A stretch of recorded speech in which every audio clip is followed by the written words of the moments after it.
جمع غير عادي لنادي اتحاد الخميسات لم يكتب له أن ينعقد. هكذا بدت قاعة الاجتماعات عقب اجتياحها من قبل اللاعبين.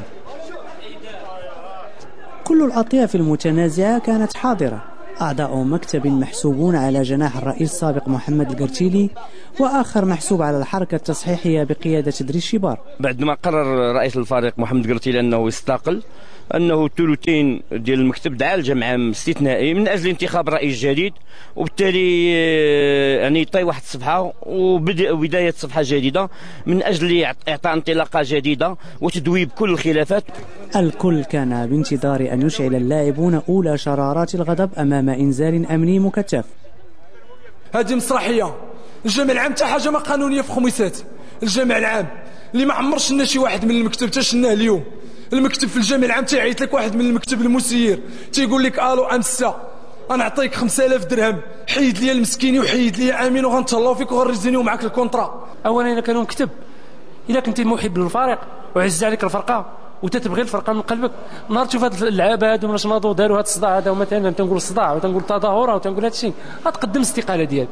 لحقاش انت اصلا مسير رياضي، ما غترضاش تشوف فرقتك بحال هكا وانت راضي بالوضع. حضور ممثل الجامعة الملكية المغربية للعبة والوزارة الوصية لم يثني الغاضبين عن عرقلة هذا الجمع. الله يكون في عوانهم، الله يكون في عوانهم، الله يكون في عوانهم، الله يكون في عوانهم. المشكل اللي كاين حاليا اللي وقع في هذا الجمع الغير عادي ان ما خلاوناش نقولوا واش الجمع عام قانوني او غير قانوني، كان ذاك الهجوم وهذاك هو الغلط. كان خاص يعني الممارسين لا حق لهم في تدخل ديال هذه الجمعة العامة. كاين بعض الخروقات اللي من حقكم انكم الناس ديال المكتب وديال المدينة هما اللي يحلوا المشاكل ديالهم. اما مكتب موجود غير قانوني والاخر قانوني وتعطوهم مثلا وصل الايداع لهذا وتعطوا، هذا غير لائق. تناقض صارخ يعيشه الفريق. الجامعة الملكية المغربية وبرغم عدم وجود وصل إيداع نهائي من الطرفين قدمت الدفعة الأولى من الدعم المخصص للأندية.